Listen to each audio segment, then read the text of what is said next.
This is not a story of conquest. This is a story of corruption, of bloodlines forged not in glory, but in secrecy, obsession, and incest. It begins not with the greatness of Rome, but with its rot. Imagine a child, born into the world's most powerful family. He does not inherit land, he inherits paranoia. He does not grow up beside brothers, but enemies. Cousins are rivals, sisters are pawns, mothers become lovers, wives become tools. Every gesture, every glance, every word is survival. This is the Julio-Claudian dynasty, the family that built the Roman Empire and nearly destroyed it from within. Their names echo like a curse through the annals of time. Tiberius, Caligula, Io, Claudius, Nero. But behind the busts and coins is something harder to carve into stone. The mental illness, the betrayal, the madness that bred behind locked doors and blood-soaked sheets. These were not just rulers. They were victims of their own lineage, bound by the myth of Caesar, strangled by the weight of legacy. They ruled over millions, and couldn't even trust their own mother. In this family, love was manipulation, power was inherited trauma, and family was the most dangerous thing of all. We will begin at the moment the Republic died, when Julius Caesar's adopted heir became the first emperor. When Augustus, the mask of stability, married politics with performance and created the illusion that the empire was eternal. It wasn't. Because the roots of the Julio-Claudian dynasty weren't just Roman. They were human, all too human, and they were diseased from the start.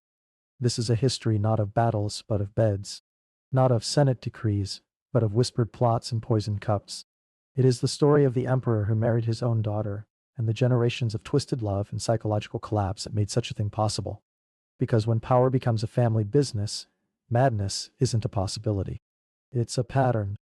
So we ask you not to watch this as a history lesson, but as a tragedy. A cautionary tale not about swords and triumphs, but about what happens when the fate of an empire is entrusted to a single disturbed family tree. You will not find heroes here, only reflections. Because empires may crumble under external pressure, but they rot from the inside first. And in Rome, the rot bore a crown. Before Rome collapsed into madness, it rose under a mask carved by ambition and sealed in blood. After the assassination of Julius Caesar, the Republic stood at a crossroads. Rome had seen dictators but never emperors. That changed with the rise of a soft-spoken, calculating young man, Gaius Octavius, the adopted son of Caesar, the boy who would become Augustus. He did not seize power like his father in name. He earned it piece by piece, behind a facade of humility. While others wielded swords, Augustus wielded symbolism. He cloaked himself in republican tradition, but slowly, carefully, hollowed it out from within. He was the first emperor, without ever calling himself one. And with his rise began the dynasty. But Augustus was not just a political architect. He was a genealogist, a curator of bloodlines. To solidify his hold, he fused two powerful Roman families, the Julii, Caesar's line, ambitious, divine, adored, and the Claudii, an ancient clan known for pride, cruelty, and mental instability. It was a marriage of charisma and cruelty. The Julio-Claudian line was born not of love, but of design. The dynasty was a performance, and every actor wore a mask. Augustus built monuments to moral virtue, but exiled his own daughter, Julia, for adultery, after forcing her into loveless political marriages. One of those marriages was to Tiberius, his stepson, a brooding soldier who resented everything the Julian name stood for. And so the rot began. Augustus had secured an empire, but at a price. He had taught Rome to trust blood over law, family over merit. In doing so, he lit a fuse that would smolder for generations. Because once power passes through bloodlines, something dangerous happens. The throne becomes a birthright, not a burden.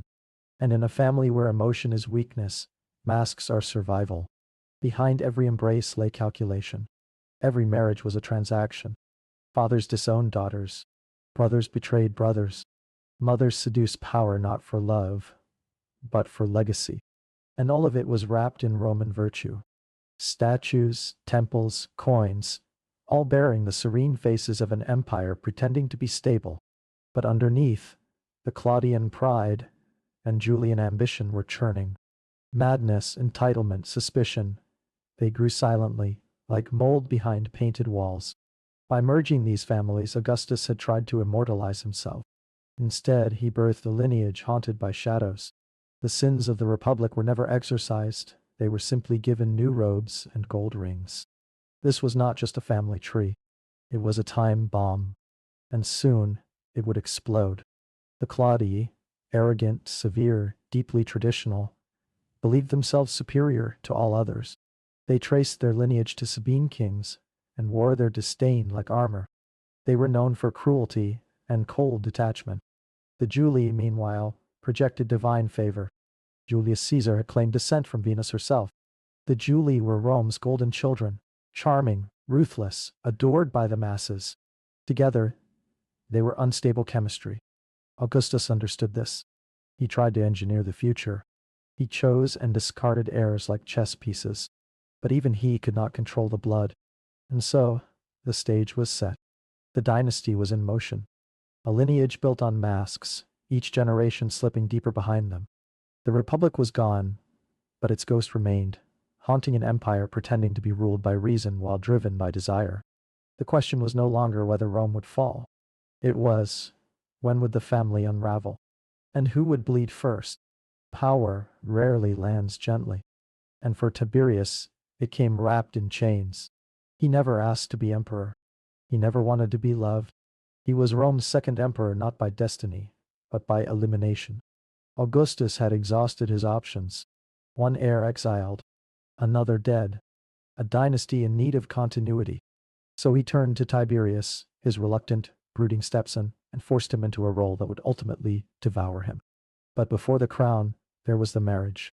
Tiberius had been compelled to divorce the only woman he ever truly loved, Vespasiania, and marry Julia, Augustus' daughter. She was everything he was not: vivacious, scandalous, politically visible. Their union was not just loveless, it was corrosive. Rome's grand dynastic fusion had created a private hell, and Tiberius never forgave Rome for it. When he finally inherited the empire following Augustus' carefully orchestrated death and deification, Tiberius did not bask in glory. He ruled with the heavy hand of a man who believed in order, not love, duty, not praise.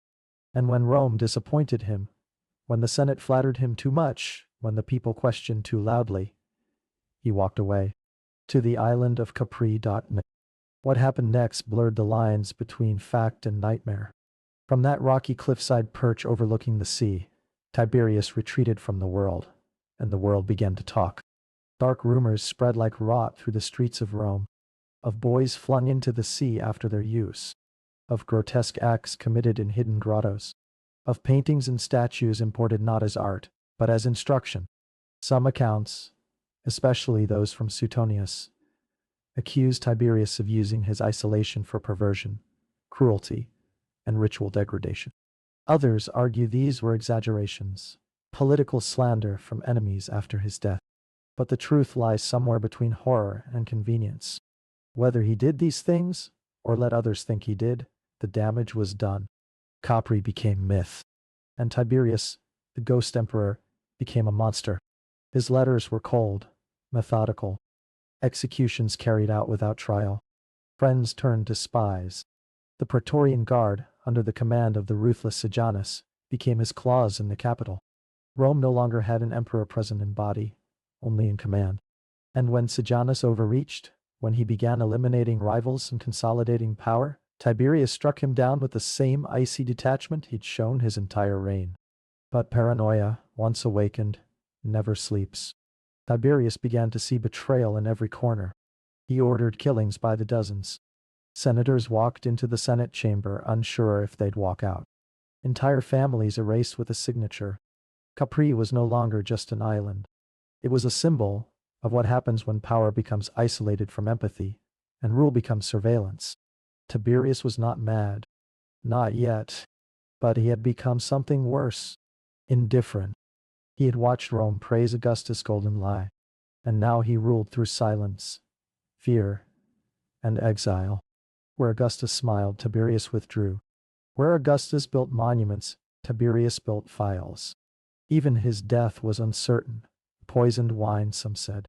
Smothered by a guard to ensure the end, others claimed. But by then, Rome had already moved on to his heir.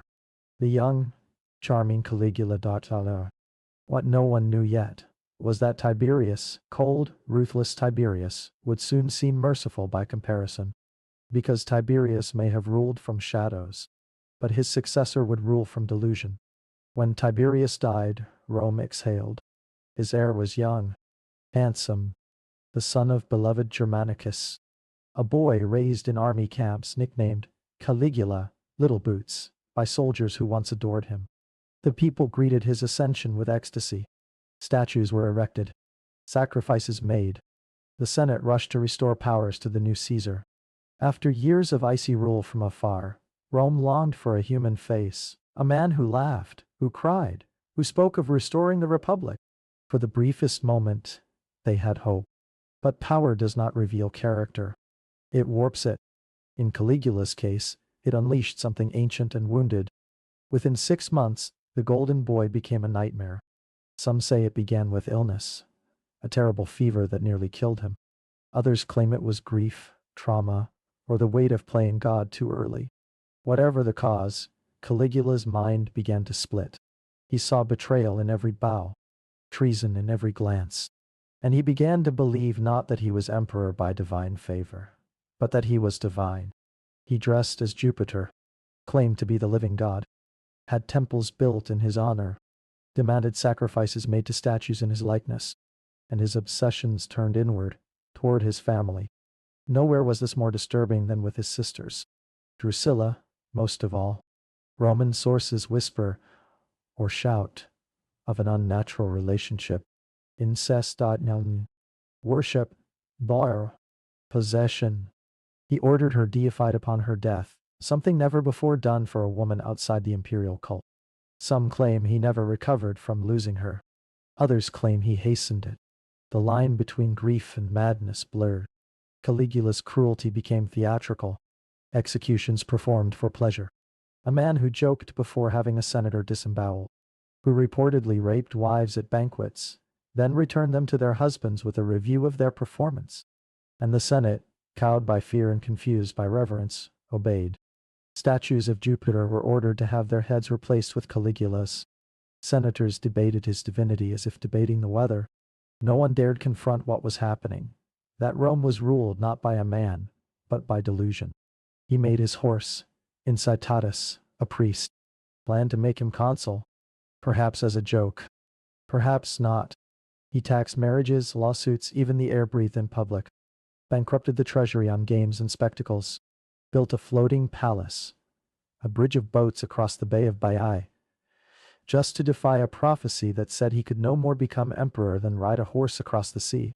Power had become a mirror, and in it, Caligula saw only himself. Behind the spectacle lay a deeply fractured man, a child raised in the long shadow of assassinations, paranoia, and imperial expectations, a product of a dynasty that valued blood over sanity. But Rome could only stomach so much. A conspiracy grew, in whispers, in halls, among the Praetorian Guard, led not by senators, but by soldiers who once shouted his name.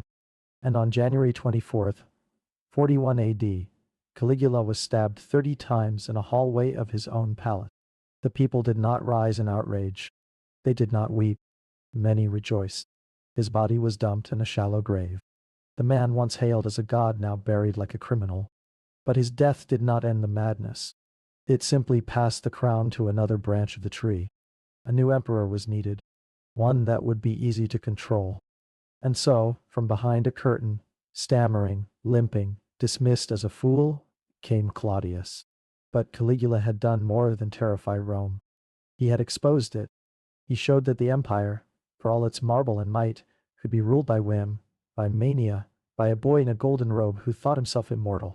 The gods of old had vanished, but new ones had taken their place, and they were no kinder.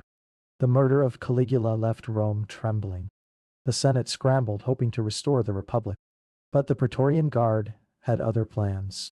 Behind a curtain in the palace, hiding in terror, they found Claudius. He was never meant to rule. Lame, stuttering, ridiculed as a buffoon, Claudius had survived the murderous games of the Julio-Claudians by being invisible. His physical ailments and awkwardness made him seem harmless, forgettable. But invisibility, it turns out, can be armor. The Praetorians dragged him from hiding and proclaimed him emperor. Not because he inspired devotion, but because they believed they could control him. At first, Rome laughed. Then Rome watched, as Claudius began to rule with a quiet bureaucratic competence. He improved the civil service, expanded the empire into Britain, and reigned in senatorial corruption. But Claudius' story is not one of triumph. It's one of manipulation. Because behind the emperor stood a woman who understood the game far better. Agrippina the Younger, niece to Claudius, sister of Caligula, daughter of Germanicus, a woman born of blood and ambition, who knew the dangers and opportunities of power from her earliest breath. After Claudius' third wife was executed, Agrippina made her move. She seduced and married her uncle, an act shocking even in imperial Rome. But this was not a union of romance. It was strategy. Through Claudius, she could elevate her son, Nero. She orchestrated Nero's adoption, sidelining Claudius' biological son, Britannicus. She placed allies in court.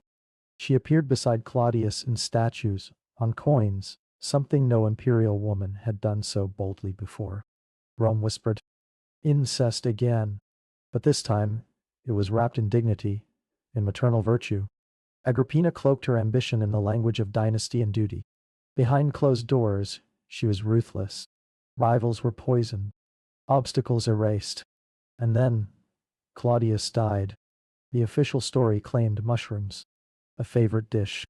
The unofficial story claims Agrippina laced them with poison.